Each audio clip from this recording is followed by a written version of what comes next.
Okay, I'm gonna try to do this one all in one. I'm not really sure if I can, but this is really the big part of what we're doing. It's not necessarily the real life, but it's the stuff where I think you need to know some basic information. First of all, when you have radical exponents, they work exactly the same as any other exponents. As long as your base is the same, we can add the exponents. And that's the answer to that one. You can't do anything else. It'd be nice to be able to do something else, but you can't because they're not the same radicands. When you have an exponent and you raise it to another one, you multiply those. Okay, so that's kind of the first review. Again, not really what I'm after today, or in this lesson, but something I wanted to show you. This is really what I want to look at. I want you to look at the property of equality for exponential functions. As long as your base values are the same, then those exponents will be equal to each other. Okay, also b is a positive number other than 1.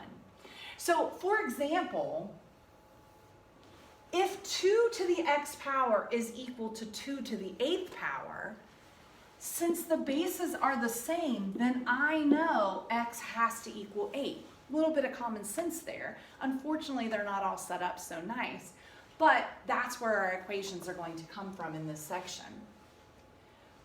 Let me pause for just a second because that one's a little bit tougher. But if you had, for example, 2 to the x plus 1 is equal to 2 to the 4th, since those bases are the same, then we know, it's almost like they cancel out. They really don't, but you can think of it that way. So x plus 1 is equal to 4. We subtract 1 from both sides, and x is equal to 3.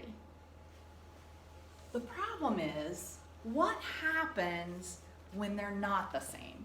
What happens when these base values are not the same? So we need to learn to make them the same. We need to learn to write numbers in terms of other numbers. For example, 4 is also 2 squared. 9 is 3 squared. 16 is 4 squared. So we need to learn to write those numbers as other ones, but it's not just squared. So in this one, 3, we cannot change. That's a prime number.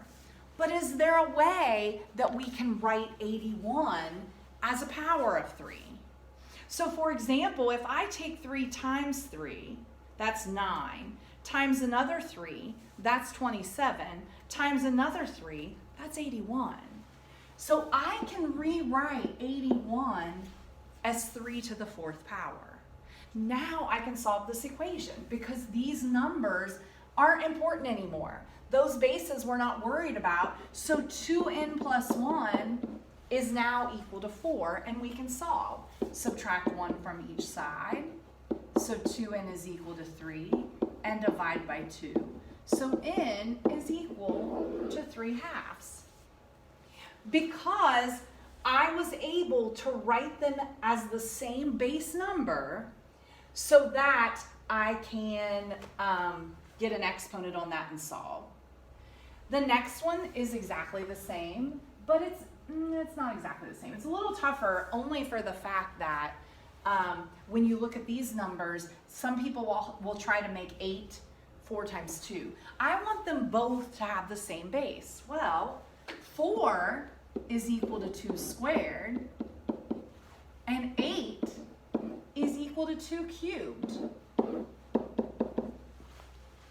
Now here's why I reviewed a little bit with what you do with exponents. 4 is equal to 2 squared, but there's already an exponent out there, and you have to multiply that together. On this one, you have to multiply by what's already there, which would be 3x minus 3. Make sure that you distribute. Now we can take 4x equals 3x minus 3, subtract the 3x, and x is equal to -3. Okay.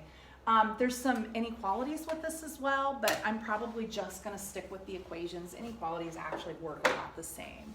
So throughout this, my plan is to give you one of these lessons, give you a couple problems to try, and just continue to do that. So hopefully you get some of this. Hopefully this is something you can learn, something new. I know that this is crazy times, and we're trying to work our way through figuring out this new normal for a while. But again, miss you guys. Hopefully you're trying some of this stuff, and hopefully we'll get back here in May and I get to see you before school's out. Bye-bye.